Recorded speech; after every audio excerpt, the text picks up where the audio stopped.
Hey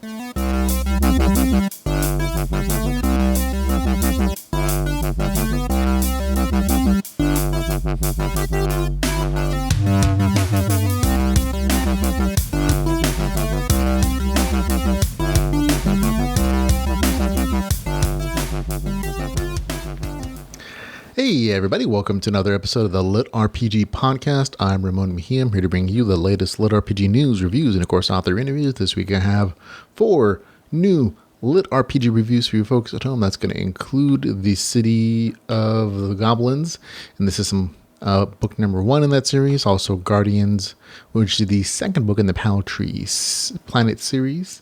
Also Twilight of Midgard, a LitRPG fantasy series, and last but not least, a new webcomic called The Strongest Florist, which is a translation of another comic. So there you go. Before we get into any of that, we're going to, of course, start off the show with LitRPG news.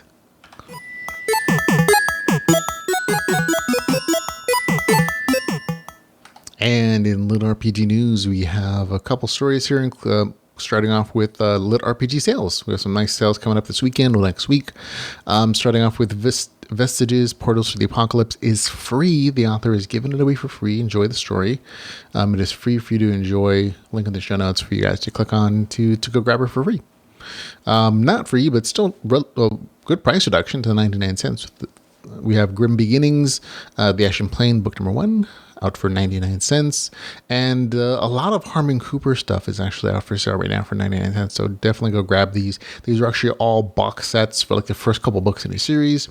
Most of the stuff has in his writing in the series are longer than 3 or 4 books, so you're gonna have a great inexpensive way to start off in the series.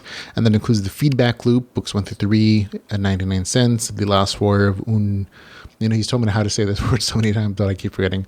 𝐁𝐞𝐠𝐢𝐧𝐧𝐢𝐬, out for 99 cents. I think that's the entire trilogy in that series. And also the first 3 books in the Cherry Blossom Girls is out for 99 cents. So 3 nice series from Harmon Cooper out for you to enjoy. On to plagiarized stories. Yes, there are more plagiarized stories every week, folks. This has been a recurring segment for the podcast, unfortunately. This week we're down to 3, though. I could only find 3 in LitRPG and 𝐁𝐞𝐠𝐬 sections. That doesn't mean there's more out there. It just means that these are the ones I could find. I've already notified the authors wherever they're originally being posted at of the plagiarism, and hopefully they'll get these taken down with the copyright claim. In the meantime, I drop a review saying, hey, folks, plagiarized, copied, as a warning to readers so that these plagiarists do not get a single penny from you LitRPG listeners and readers who might accidentally, enjoy them. go read the original. We have links in the show notes for the originals and the plagiarized version, so you can compare and contrast in your own. So here we go. The Primal Hunter is taken from ongoing Royal Road story of the same name. Actually, all the stories this week are all ongoing stories. So they're not abandoned this week. They're actually all continuing on. The author just changed the name on it. You can tell from the cover art that the author is actually really good at photoshopping. And they've added some extra bits to try to get you to buy this. Like, oh, this is a #1 international bestseller, which should be a super big flag considering that it has only been out for like 2 days and there's no reviews and it's like not very highly ranked. I'm like, big flag. And then when you look at it, it's like, oh yeah, it's totally ripped off. Also, Rangers of Fantastica is also ripped off from a Wattpad story this time, of the same name, again, different name in the author. But there you go. There's also another plagiarized story. And the last but not least, Synergy is taken from ongoing Railroad story, again, of the exact same name. The plagiarists aren't even attempting to be slightly original in changing the name that is changing the author name and claiming copyright. So there you go. 3 stories that we found are plagiarized, and please don't read them. If you want to leave reviews 1-starring them, that's totally up to you guys. But again, these are all confirmed plagiarized stories. They are all stolen cover arts that they've just slapped on some text. So there you go. Okay, on to stuff that is legitimately out now.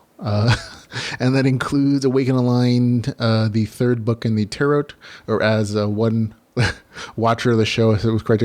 It's tarot, as in the root, not tarot, rhymes at carrot. It's Tarot. So Tarot book number 3 is out for you to enjoy. It's a side story in the Awaken Online series. Also, Gundertaker, Monster Girls Galaxy book number 1, Witches and Midley Harem is out for you to enjoy. Also, Watcher's Fate, the 3rd book in the Life in Exile series is out. Magic, Maces, and Monsters, Maces, and Magic, rather, book 5, which is a tabletop-ish chapter in the game kind of story, is out as the 5th book. The 1st book in the City of Goblins series is out for you to enjoy, which we'll read today in the show. Also, a new short story from Robert Bevan, author of the Caverns and Creatures series. It is called Hung Ogre. Yeah, Caverns and Creatures. Also, Veil Online book number 2 is out. The 1st book in the Adversary series, Draw Springs the Bones. The 2nd book in the Cinnamon Bun series, 2nd volume rather. Then this is a continued online story, but this is actually published by the author, which is why it's not on Kindle Unlimited, because it's co-published. It's still online for free if you want to go check it out. But this is the version that where the author gets paid. So I always like to support authors who've been, because I actually did enjoy book 1.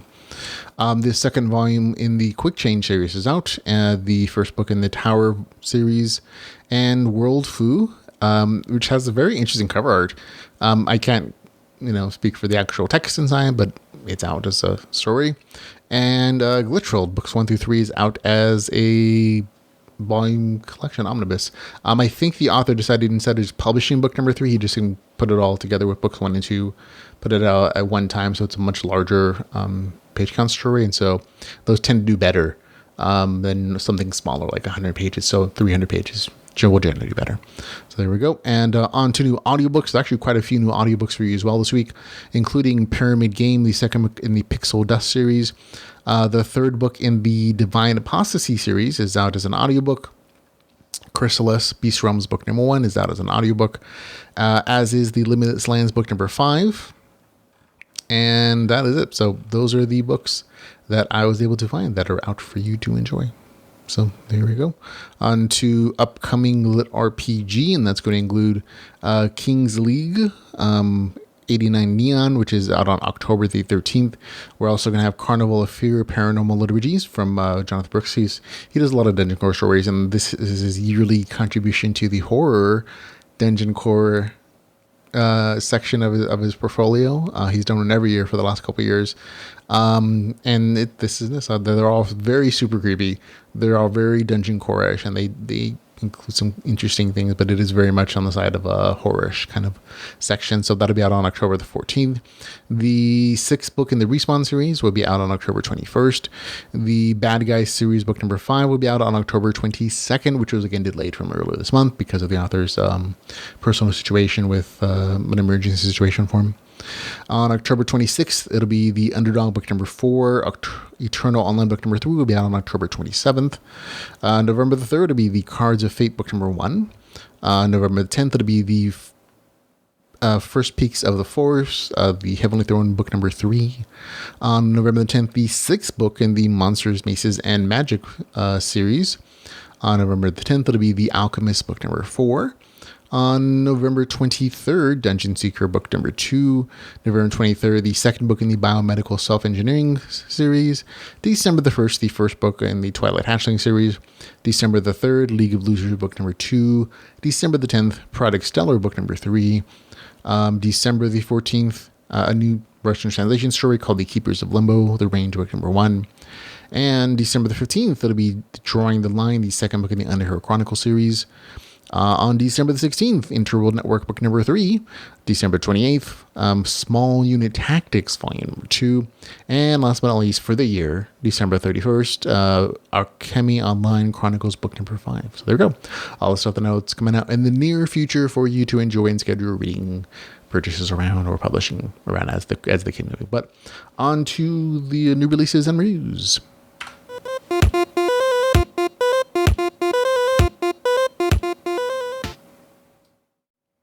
And first up this week is going to be City of Goblins in the System book number 1, written by Peter Zokolov.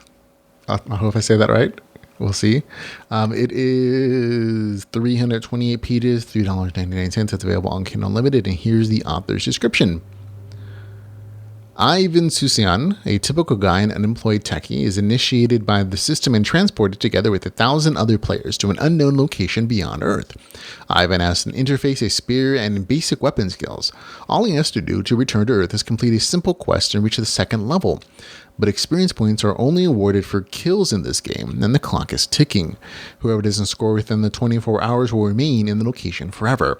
The game takes place in the ruins of a massive city where the undead lurk in the central districts and the outskirts are raided by descendants of past owners. The undead are strong, while the goblins rarely move around alone and aren't worth much XP. The most valuable prey under these conditions are formal allies, i.e. other players. If a player is capable of killing a fellow human, of course. Even if they aren't planning to go against their own nature by murdering innocents, who said that they will have a choice? It's kill or be killed. Those who can complete the quest will return to Earth, where they can rest and prepare for the next attempt. Beyond the local objective is also a global one. In the center of the city stands a temple of the fallen gods, and until one of the players captures the altar, the mission will be repeated again and again. But when all you're holding is a spear, your allies can't be trusted and resurrection is nearly impossible. This isn't much more than a delayed death sentence. For the first 7 players who become the Earth Gods, this mission is a chance to rapidly gain power and take charge of a united pantheon. A chance to escape death and protect our world from invasion. Although there is only one altar and the gods make others do their work, Ivan must make a choice and decide whose pawn he will become. Or should he take a risk, refuse their patronage, and keep his options open? Man, that is a long description there of this. So there you go. It is overly wordy, to be honest. This is a Russian translation novel that is mostly closely related to the RPG apocalypse subgenre. There's 1,000 people from Earth transported to a different world where they get RPG powers and interface from giving quests to survive and other objectives. Only the world isn't empty and the main characters has to survive the goblin hordes that are trying to kill them, all the humans. It's kind of like an RPG apocalypse. It's just not set on there. So that's what I'm saying. It's most closely, it's not quite an RPG apocalypse. It's not set on Earth. But it has similar qualities. The scope of the story goes from a survival of the one person, the main character, and him learning about the new system that he's gotten into, to something with larger groups of humans trying to survive in a new world against a large army of goblins. That's kind of what the story is in a nutshell. The main character gets quests. He actually goes through 2 quest scenarios where it's like every quest he's transported to this goblin world, and if he fulfills the terms of the quest, he gets them back to Earth, where he keeps his RPG power. So he gets the increased strength, intelligence, charisma, whatever the case is his particular power set. All that goes back to Earth with him, even though he's only there for, a month or whatever. So there are some real life RPG aspects, but they're not really developed in this particular novel. Just the main character kind of training in the real world to try to maximize his chances of surviving the next forced mission, because he's not given a choice about these missions. He's literally teleported to this other world where he's like, here's a quest, do it or die, essentially. So that's why it has a lot of like RPG apocalypse kind of vibes to it. And the story scope kind of goes very quickly from the first step being him as the main character in the first mission set, surviving, learning the rules, to the second mission where it's very much he has to essentially cooperate with this like much larger group of humans to survive an army of goblins coming in, and those are the 2 kind of plot lines here. The game mechanics in the story are intricate. There's lots of exploration of these mechanics. Nothing like too super new for everybody. There's stats, levels, abilities that increase your practice, experience points from killing monsters or players or the undead or whatever the case is. I think the loot system is probably the most unique in that there are different cards that drop from either dead monsters or players or characters. They give you system equipment. That's the only kind of equipment that lets you like get experience points from killing other creatures, or sometimes rare skills or abilities, which is kind of the story's way of expanding the main character's system abilities. So instead of he does, as he levels, gets the opportunity to choose some powers, but those are limited. So the more people he kills, the more monsters he kills, he actually gets more abilities and powers and skills that way that he can either choose to upgrade or leave alone or whatever the case is. So there's a lot of development, is he going to use the experience points he's getting from these kills to either upgrade abilities or skills or to actually level. And so that's kind of the game dilemma in the story. Overall, it's a very action-focused story. Again, it kind of has this nice apocalypse survival vibe when the main character's in the goblin world. And aside from the abrupt ending, the pacing is really good. Like, there's a constant thread of action, survival, nice little tension when he's in the goblin world. Although personally, I liked the early solo journey a little bit more than the later one.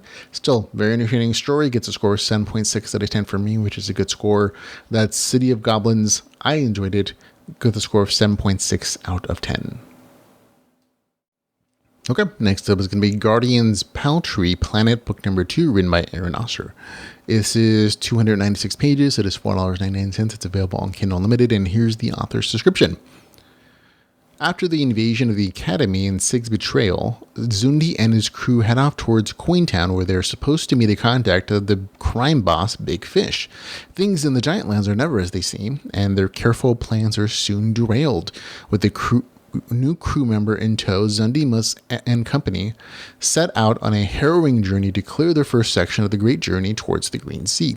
Massive guardians stand in the way. However, the first major test for any crew: does Zundi have what it takes to lead his crew to victory, or will he, like so many others, fail to make the cut and prematurely end his quest for the Viridian core? Okay, I generally liked book number 1. I liked the beginning half of the book number 1 in particular. Had a really gritty tone. The main character was treated horribly, which made his eventual power progression very satisfying.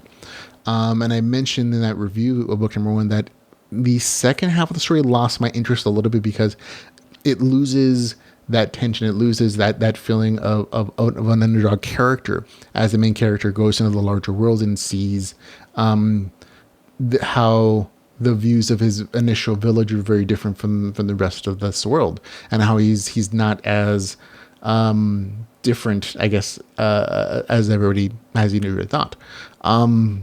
And while that story continued to entertain, mostly because of the strong beginning and the action adventure that comes out later, book 2 continued that trend of kind of leaving that kind of gritty, harsh tone that I really enjoyed in the first book. It continues with the slice of life adventuring that's broken up with some fighting and dungeon crawling, essentially. And it completely lost that first section of the story that I really did enjoy. That gritty violence of a kid who, despite all the abuse heaped upon him, triumphed over the odds, makes his weakness into a great strength. I mean, in the story, in the book 2, the main character still fights and he upgrades his power structures and the adventure, but the tone is very much more casual. And the adventures in the story just weren't as entertaining for me. The main character is supposed to have this really long-term quest, and it's just that it's taking such a long time to even start it. He's supposed to be looking for the Viridian core as this big, huge goal to show his village and raise his race up or whatever. And it just doesn't seem like he's ever going to get there. In the meantime, all the stuff in between that big goal of even starting that quest, and he's supposed to go through these different grows to kind of prove that he's ready for that larger adventure world. But these sections sometimes there's like these odd tangent adventures that don't necessarily have purpose. It feels very much like this pantsing slice of life story. It was like, oh, he's just gonna do some stuff. Sometimes he'll hang around. Sometimes he'll go on dungeon dives or get in adventures and fights. And we're still making progress through these challenges and these through the Guardians to get to the sea to start that adventure and have his crew. So there's progress, I suppose. But it all felt very casual, and it just wasn't again as gritty or in that tone of that first half of the original book. So for me, I found myself struggling to continue to care about the main character, to care about his quest, to care about the things that were happening. The action is still really nice.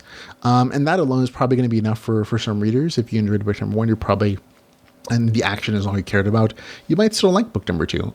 For me, however, it wasn't enough to carry the story forward for me. So it was a near thing for me, but this just missed being entertaining for me. So it gets a score of 6 out of 10 for me. That doesn't mean that it's a bad story. It just means, oh, this didn't work for me. You still might like it if you like these other aspects of the story. The game mechanics of the story where he's upgrading with tokens and stuff, that still continues. He still gets upgrades for all his abilities and powers and whatnot. It's just it's not as dramatic because of, again, he doesn't have that underdog tone anymore. He feels like, oh, very much like he's essentially accepted. So that part of his plot progression is kind of faded. And I'm like, oh, that was one of the big motivating factors for me. Like, oh, I wanted him to succeed because of that, and that's just kind of disappeared. So for me, just didn't quite work. So gets a score of 6 out of 10. That's Guardians Paltry Planet, book number 2, with a score of 6 out of 10. Okay, next up is Twilight of Midgard, a LitRPG fantasy series written by Clark Green. It's 177 pages, $2.99, available on Kindle Limited. And here's the novel description. Somewhere between the glitch logout, an eligible dev note, and missing teammates, Roland decided he needed a map. In the height of Twilight 2, the team was a 5-man avalanche of brutal force, a squad of peerless gankers and griefers. They were the greatest villains of the 9 realms. This is the story of the sequel. Twilight of the Midgard 4 is dropped, and Roland and his team are about to hit the first level cap. This team of veterans and friends will face the greatest challenge yet, wrestling their useless early game builds into something functional, while guiding a noob down the path of min-maxing and violence. But when the squad receives a mysterious note, they learn that not everything in Twilight 4 is as it seems. Okay, that novel description is kind of confusing and pointless because the story shifts very heavily from that. And that's kind of the same thing that happens with the story. I was super bored with this. And it's not like the writing is bad on a technical level. It's not. It's just that the style of the storytelling, especially in the early portion of it, was just... it didn't catch my attention. It very much felt like the gaming stuff was definitely fine. It was very accurate of like, oh, this is what it feels like to play MMO and choosing your stat builds and choosing your builds and min-maxing and the group combat. All you could tell the author had some experience with MMOs, but the writing style did not give me a depth of character, did not make me interested in these characters, any shape or form. There was a little background of like connections between the different characters in this group. But it very much felt like I was watching someone play an MMO on YouTube instead of like following on actual stories. Like, oh, they're just going to go on these adventures and they're doing this quest and they brought a new person in. They're trying to show them how to min-max, and there's a bunch of gamer jargon, and that's perfectly fine. But there really was, especially in the first like quarter of this, no real plot. It's just them doing adventures and fights and mob killing, right? And there's no real character or world development here. The banter is fine. Like the actual relationship between the main characters and their dialogue, perfectly funny sometimes, very bantery. And the fights are decently fine. But this, as a story, it was more as like I kept lacking motivation to continue and had to force myself to continue on. And that's like...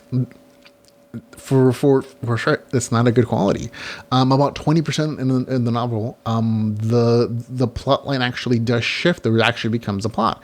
Unfortunately, it's one that I've seen countless times, and it's not entertaining.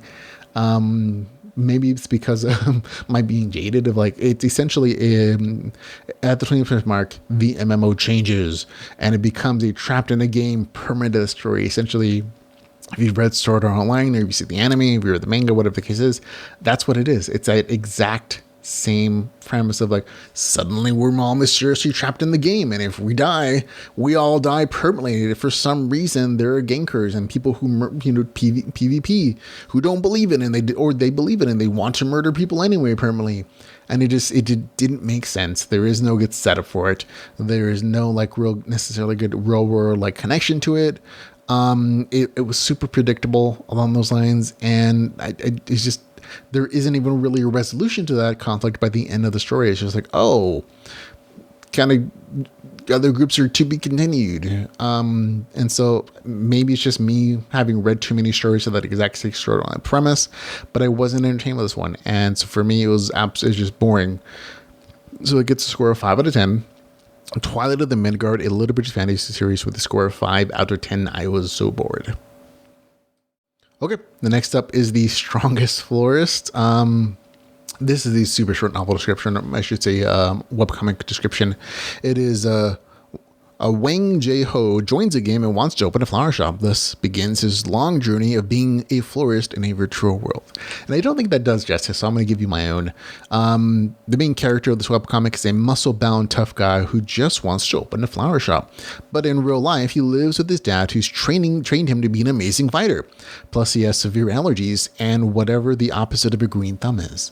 Only by trying the most realistic MMO ever can he fulfill his dream of growing plants and opening up a flower shop.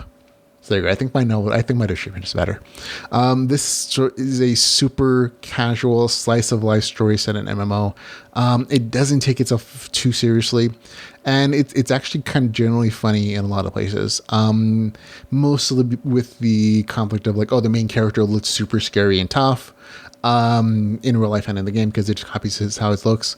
But he's super gentle and he's a good fighter because of the training he had in real life. But all he really wants to do is like study flowers and do the thing that is antitypical of what he's allowed to do in real life, which is he wants to be a florist, but he can't do it in real life because he has all these issues and these social expectations of him being trained up as a fighter. And so he explores it in this world, but at the same time, he goes through adventures and fights and experience, and he dungeon dives, and it's a bunch of like interesting stuff. It's a very casual. Don't expect like this intricate plot or anything. It really is just a dude who wants to be a florist, and he stumbles into these adventures that are entertaining and funny.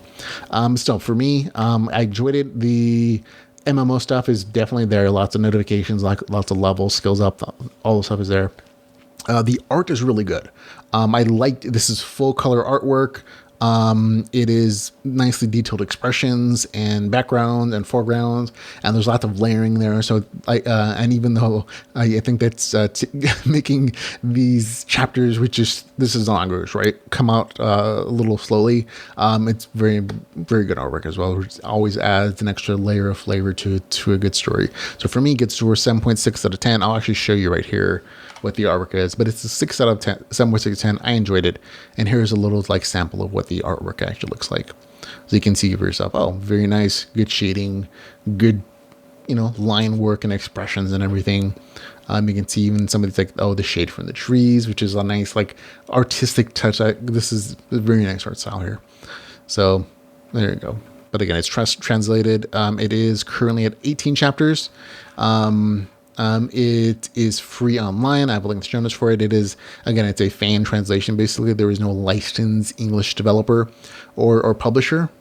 So keep that in mind. So if you want to go support the actual author, you'll have to, go purchase it in whatever language it is, or just donate to the original author's original language manga, I guess. Sorry.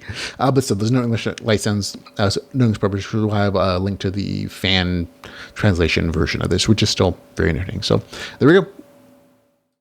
Okay, folks, that is it for the show. We're done. We got 4 reviews. Hope you guys enjoyed this show. Remember, you can follow us on Facebook, Twitter, YouTube, Patreon, and our website at LitRPGPodcast.com. There are plenty of places where you can find the show. You can find out the 1,000+ reviews that we've done over the last few years of LitRPG stuff to find more stories you can enjoy. We have a whole database of stuff at the LitRPG Podcast website. For you to look through, and all the reviews for the podcast, of course. If you enjoy the show and want to support us in any way, shape, or form to help keep the show ad-free and free to you listeners and watchers, you can find all the ways to support us at litrpgpodcast.com/support. But until we can hang out again, folks, remember to go read some LitRPG. Goodbye, everybody.